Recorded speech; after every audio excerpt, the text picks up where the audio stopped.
हम सभी के घरों में साल में कम से कम 1 से 2 ऐसे बेकार मटके तो निकलते ही हैं और हमें समझ ही नहीं आता कि इन बेकार मटकों का क्या किया जाए।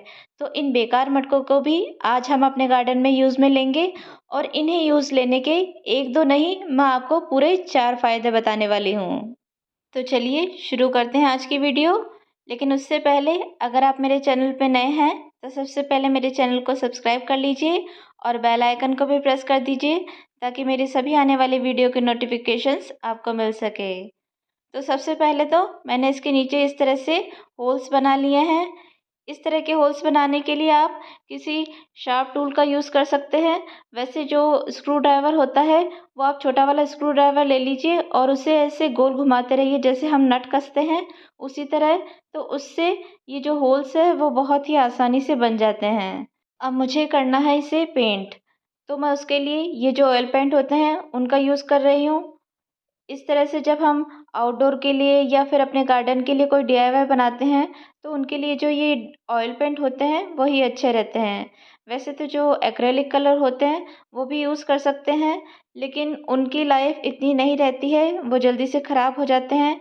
जबकि ये जो ऑयल पेंट होता है उनसे जो डीआईवाई बनाते हैं वो काफ़ी दिनों तक ख़राब नहीं होते हैं और उनकी लाइफ भी बढ़ जाती है।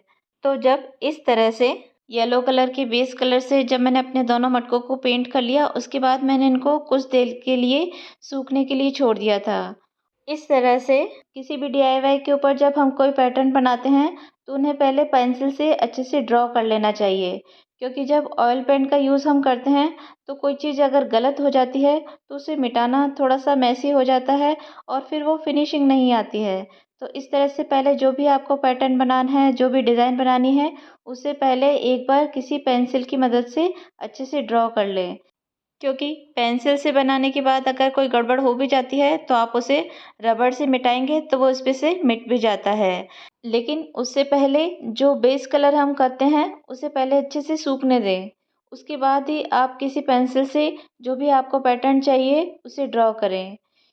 मैं जब भी अपने गार्डन के लिए इस तरह की कोई डीआईवाईज़ बनाती हूँ तो उनमें जो कलर्स यूज़ करती हूँ वो थोड़े से ब्राइट कलर यूज़ करती हूँ, ताकि वो देखने में बहुत ही सुंदर से लगे। और इन मटकों को तो मुझे वैसे भी राजस्थानी स्टाइल में ही पेंट करना था, तो राजस्थानी स्टाइल में पेंट करने के लिए तो वैसे भी बहुत ही ब्राइट कलर्स का यूज़ किया जाता है। तो ये देखिए, ये जो हमारे मटके हैं बड़े ही सुंदर से लग रहे हैं और दोनों ही पेंट होकर बिल्कुल रेडी हो गए हैं। तो अब इन मटकों को हम अपने गार्डन में किस किस तरीके से यूज़ कर सकते हैं वो भी मैं आपको वीडियो में आगे बताती हूँ। तो सबसे पहले तो मैं इसमें कंपोस्ट बनाऊंगी। तो कंपोस्ट बनाने के लिए सबसे पहले तो मैं ये कार्डबोर्ड ले रही हूँ। आजकल हम सभी के घरों में जो ऑनलाइन सामान आता है तो वो ऑनलाइन सामान जिन बॉक्सेस में पैक होकर आता है वो मेरे पास बहुत सारे पड़े थे, वेस्ट ही पड़े थे। तो मैंने ये जो टुकड़े हैं वो उन्हीं बॉक्सेस के टुकड़े कर लिए हैं। और ये है कुछ किचन वेस्ट, जो भी हमारे घर में फलों के, सब्जियों के छिलके निकलते हैं, ये सब वही है। और इसके बाद अभी जो हमने बहुत सारे हमारे प्लांट्स की कटिंग प्रूनिंग की थी, तो उसके कारण मेरे पास बहुत सारी पत्तियां हो गई थी, तो उन सभी पत्तियों को मैंने रख दिया था, तो अब ये बिल्कुल ड्राई हो चुकी है। अब इन सभी चीज़ों को मैं लेयर बनाते हुए एक के बाद एक इन मटकों के अंदर भर दूंगी। सबसे पहले तो मैं जो कार्डबोर्ड है उन्हें डाल रही हूँ और उसके ऊपर ये जो मेरा किचन वेस्ट है मैं इसे डाल दूँगी। किचन वेस्ट को आप कभी भी बहुत ज़्यादा गीला यूज़ ना करें। हल्का सा उसे इस तरह से या तो रहने दें, 1 से 2 दिन के लिए खुला छोड़ दें, तो वो थोड़ा इस तरह से ड्राई हो जाएगा, उसके बाद ही यूज़ करें। बहुत ज़्यादा मॉइस्चर के कारण भी आपका जब कंपोस्ट आप बनाते हैं तो उसमें बहुत बार बदबू आने लग जाती है, कीड़े हो जाते हैं। लेकिन इस तरह से आप थोड़ा-सा इसको ड्राई कर लेते हैं, उसके बाद आप जब कंपोस्ट बनाते हैं तो ये प्रॉब्लम नहीं आती है। इस तरह से देखिए, मैंने ये पहले इसमें कार्डबोर्ड डाल दिए थे, फिर किचन वेस्ट और फिर उसके बाद मैंने पत्तियाँ डाली थी। उसके ऊपर आप चाहें तो कुछ आपके पास पहले से कंपोस्ट हो तो वो डाल सकते हैं और या फिर आप इसमें गार्डन सॉइल डाल सकते हैं। मिट्टी में भी बहुत से ऐसे बैक्टीरियाज होते हैं जो कि हमारे कंपोस्ट को बनने में हेल्प करते हैं। मैंने आपको वीडियो के शुरू में कहा था कि मैं इन मटकों को अपने गार्डन में यूज़ करने के 4 फ़ायदे आपको बताऊंगी। तो इसका पहला फ़ायदा तो यही हो गया कि हमने अपने घर की कितनी सारी वेस्ट चीज़ों को इस मटके के ज़रिए काम में ले लिया। जैसे मटके वेस्ट थे उनका यूज़ किया, जो हमारा घर का किचन वेस्ट था उसे यूज़ किया, गार्डन में जो भी पत्तियाँ निकली थी वेस्ट उनका यूज़ किया। तो इतनी सारी वेस्ट चीज़ों का यूज़ हमने कर लिया है। और 3 फ़ायदे कौन से हैं वो भी मैं आपको आगे बताती हूँ। तो सबसे पहले तो ये देखिए, ये मैंने अपने जो इस मटके को पूरा फ़िल कर लिया है। ये अभी तो मेरा ये एक ही मटका फ़िल हो पाएगा क्योंकि इतना सारा किचन वेस्ट मेरे पास नहीं है। तो मैंने अभी केवल एक मटके को ही फ़िल कर दिया है। ये देखिए, ये तो मेरा अच्छे से फ़िल हो चुका है। और ये जो दूसरा वाला है इसमें मैंने जो कुछ कार्डबोर्ड के टुकड़े और कुछ पत्तियाँ मेरी बच गई थी वो मैंने इसके अंदर डाल दी है। अब जो मेरे किचन वेस्ट होगा वो मैं इस मटके में डालूँगी, तो इसमें भी मेरी कंपोस्ट बनेगी। तो ये हो गया इन वेस्ट मटकों को अपने गार्डन में यूज़ करने का दूसरा फ़ायदा, कि हमें हमारे गार्डन के लिए एक बहुत ही अच्छी कंपोस्ट फ्री में तैयार होकर मिलेगी। अब बात करते हैं तीसरे फ़ायदे की।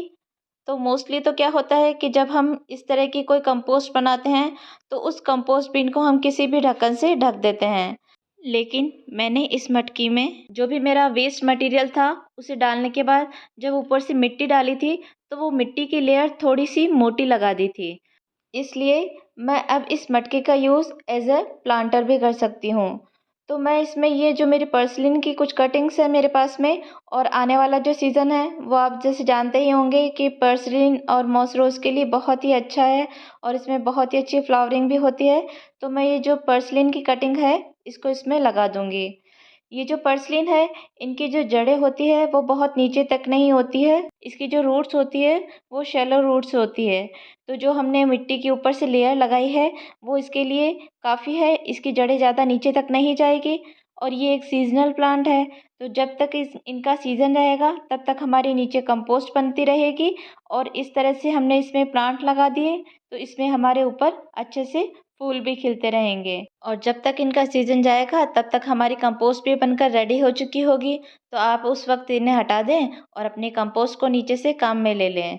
इसी तरह अगर विंटर सीज़न है तो आप इसमें इस तरह से मोटी सी लेयर एक मिट्टी के ऊपर लगा दें और उसमें आप कोई भी विंटर फ्लावरिंग प्लांट भी लगा सकते हैं।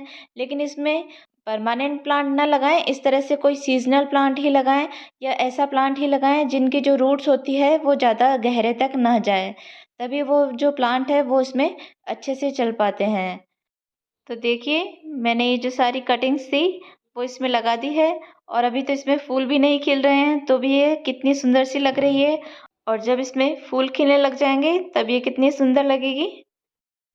और अब ये जो मेरा दूसरा वाला मटका है इसके अंदर मैं अभी प्लांट तो नहीं लगा सकती, लेकिन इसके ऊपर मैं मेरे पास ये देखिए, ये एक रियो प्लांट की कटिंग है जो कि मैंने नर्सरी पॉट में ही लगा रखी है।